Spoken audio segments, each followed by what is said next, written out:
the meantime, Nigeria's House of Representatives has resolved to review the benefits and contributions of the economic community of West African states to the country's socio-economic development. The lower legislative chamber wants its committees on inter-parliamentary relations and ECOWAS parliament, as well as foreign affairs, to investigate Nigeria's financial contributions to ECOWAS for the past 10 years. As part of the investigation, the committees will determine if the country's financial contributions to ECOWAS is justifiable or not. Well, ahead of Sunday's ECOWAS Summit, Global Affairs Analyst Paul Ejime joins us now to take a look at the new management and what it intends to achieve, and also looking at the face that this 15-nation regional bloc has had major crisis as it concerns, managing our democracy in the last few years. Paul Ejime, thank you for joining us tonight on the program. Well, let's start with the fact that tomorrow there will be a summit in Accra and leaders of West Africa are now meeting. But one wonders, the fact that there's supposed to be a change of guard, we're not hearing that there's another postponement in terms of the management that has been there, which there was a postponement of their departure for 3 months back in March. Now they're getting another 10 days. What exactly is going on with ECOWAS?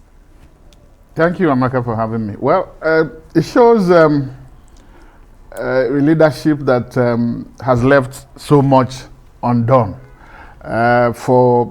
You were right. There was they were supposed to leave in March. The heads of institutions, that is the president, vice president, and the commissioners, and then the other WAHU, and then other institutions.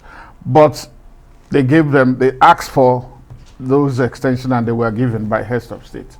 Now, for the same heads of state to now come at the tail end of this the administration, to give them 10 days, you wonder.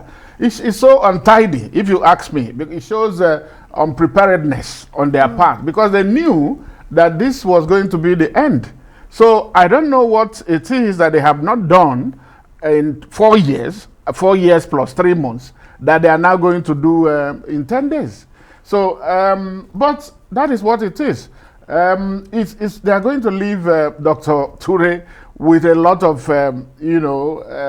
work to be done. You talked about the, insurgency, the Mali, Burkina Faso, and Guinea. They didn't. This current regime, this current administration, did not solve it, and you have coups all over the place, and so democracy has taken a back seat during these 4 years under this administration. It has been gradual for the past 10 years that this has happened. Right. And it's all down to leadership, if you ask me. Really, because one would have thought that since there's this extraordinary summit tomorrow in Accra, that a new leadership would be introduced and they take over. But now there's an extra 10 days for the outgoing. But beyond all of that, let's talk about, you have highlighted on my next question, really, looking at the new leadership headed by Omar Aliyu Otore, really. How confident are you that this new management will be able to tackle the morale of issues bedeviling the sub-region?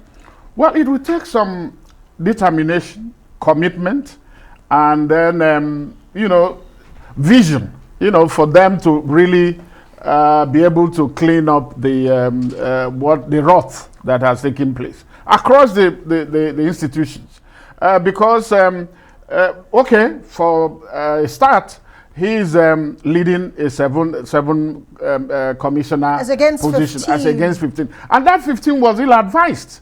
I mean, because I have not seen any organization that every member will want to present a commissioner to serve, if it is not to share what is there. And what are they sharing? It is what Nigeria is the largest contributor.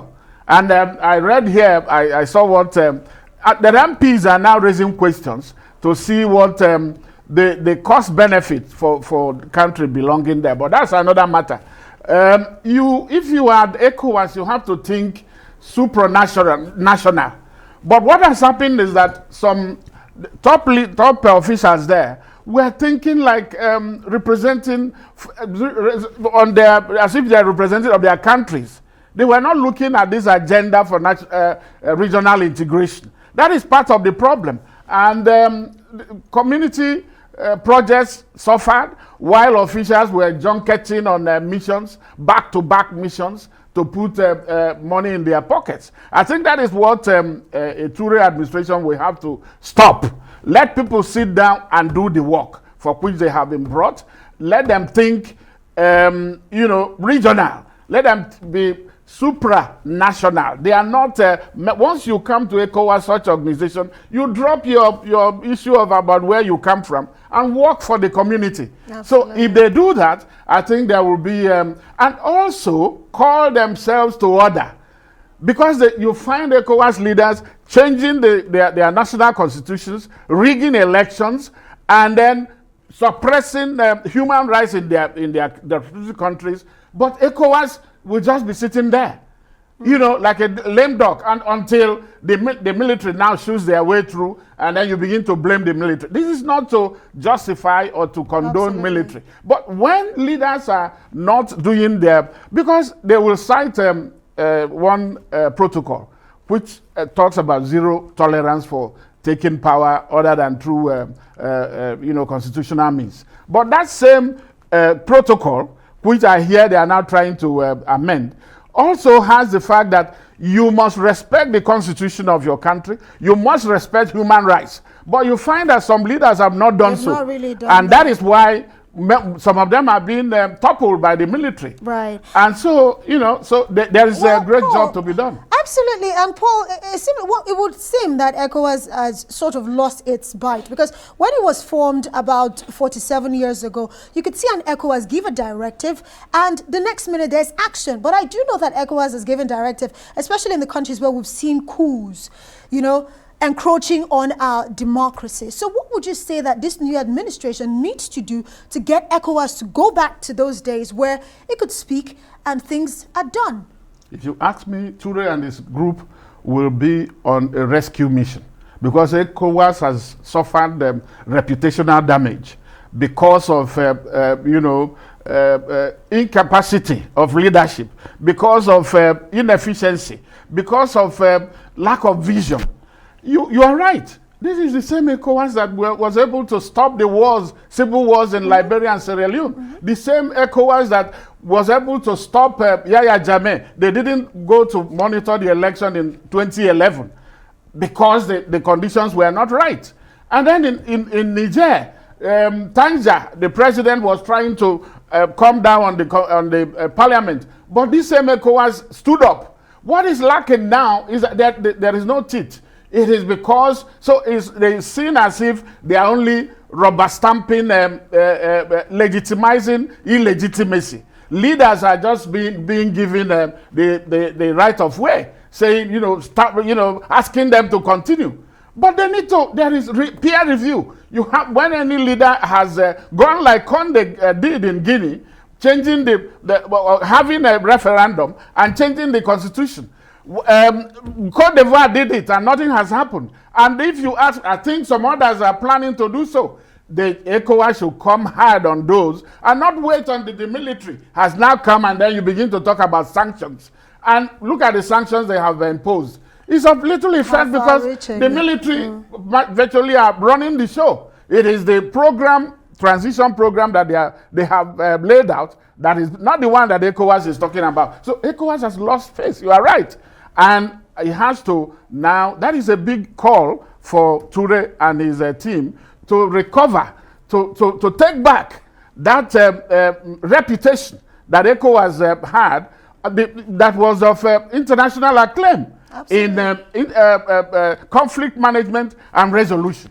Well, beyond conflict management, economic integration is one thing that we thought would have seen by now. I do know that the ECO, there was a deadline for December of 2020 for that single currency for the sub-region to happen. Here we are, 2022, that is still not happening. So beyond sorting out conflict as it concerns the encroachment on democracies, this team that is about to take over, well, at least in the next 10 to 11 days, what more can they do to ensure that at least we see a region that is economically viable, not just dependent on one giant?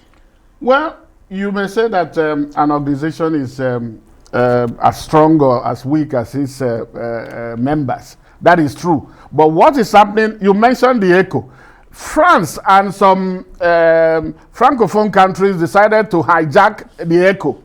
And that is what is happening. Of course, there was some dragging of feet by some members. There is what you call the convergence. They are supposed to get some issues sorted to have, a customs union and then have a monetary union, all towards having this integration. That hasn't happened. But from nowhere, France leadership and the Ivorian leadership announced in Abidjan, was it 2 years ago, that the Francophone people were now dropping the CFA franc for ECO.